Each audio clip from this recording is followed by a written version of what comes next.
বাবুরে তোমাদের দ্বারা খেলা আশা করা যায় না। বাবুরে তোমরা খেলাটালা ছেড়ে দিয়ে হাটগুটি বসে থেকে ওই গঙ্গার জলে গিয়ে গোসল করে স্নান করে আসো, যাও। তোমাদের খেলতে হবে না, তোমরা গঙ্গার জলে যাও, যা ওখানে গঙ্গা কি কয় নদীর তীরে গিয়ে ওখানে গিয়ে গোসল করো, করে ঠান্ডা হয়ে বাংলাদেশে ফিরে এসো। মায়ের দেওয়া ক্রিকেট টিম, তোমাদের দ্বারা ক্রিকেট খেলা হবে না ভাইয়া।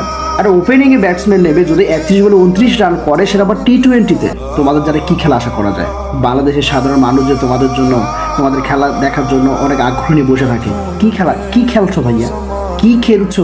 T20 থেকে 31 বলে 29 রান করে তানজিম তামিম, যাকে তামিমের পরিবর্তে দল জায়গা দেওয়া হয়েছে, সে নাকি 31 বলে 29 রান করে, যেখানে ভারতের মানে রান করেছে 196 রান।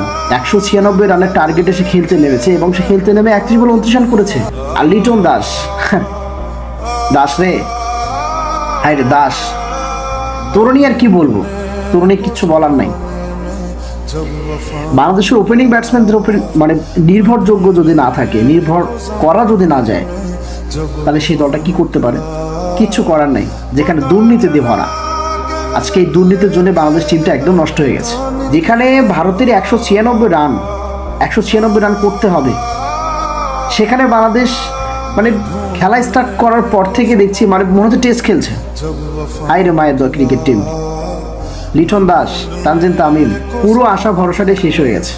এত মানুষের আশা ছিল যে আমরা সেমিফাইনালে যাব, সেমিফাইনাল নিশ্চিত করতে পারলো না। লিটন কুমার দাস 10 বলে 13 রান করছো, তানজিম তামিম 31 বলে 29 রান করছো T20-তে, তৌহিদ হৃদয়, তারপরে হচ্ছে সাকিব আল হাসান, এরা আসলে T20 খেলতে আসেনি। তো হৃদয় মোটামুটি ভালো রান করে প্রত্যেকটা ম্যাচেই, ও কথা বাতে দিচ্ছি, কিন্তু লিটন কুমার দাস, তানজিম তামিম, শান্ত, তারপর আমাদের লাস্ট ফিনিশার, যাকে আমরা ফিনিশার উপাধি দিয়েছি, ফিনিশার উপাধি জাকের আলী, সে নাকি 3 বলে 1 রান করে আউট। বাবুরে, এই 16 কোটি মানুষ, 20 কোটি মানুষ আমাদের কাছে আশা করেছিল সেমিফাইনাল তো যাবো, কাপ না নিলে নিলাম, ফাইনালে না গেলে না গেলাম, কিন্তু সেমিফাইনালে তো যাইতে পারতাম, সেটা আর হইলো না।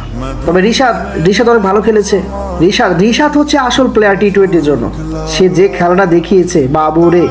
আর এই লিটন দাস, সে প্রতিদিনই এরকম খেলে, তারপরও সে দলে রাখা হয় কেন? হ্যাঁ কেন? বাবুরে, তোমরা যে কি খেলাটা দিয়েছো বাবুরে, আর কষ্ট দিস না রে বাবু, এত ডিপ্রেশন আর নিতে পারি না আমরা, আর নিতে পারছি না তো ডিপ্রেশন। যে খেলাটা তোমরা দেখাও প্রতিদিন, যে খেলাটা দেখাও, আমরা তো ডিপ্রেশনে মরি যাইতেছি, আমরা মরি যাই তোমার জন্য, আমরা ডিপ্রেশনে মরি যাই। আর ডিপ্রেশন দিস না, একটু ভালো করে খেলার চেষ্টা কর, তোরা একটু মনোযোগ দিয়ে খেলার চেষ্টা কর। খেলতে যদি না পারোস তাহলে খেলা বাদ দিয়ে চলে যা। খেলার নামে নাটক কেন করতে যাস তোরা?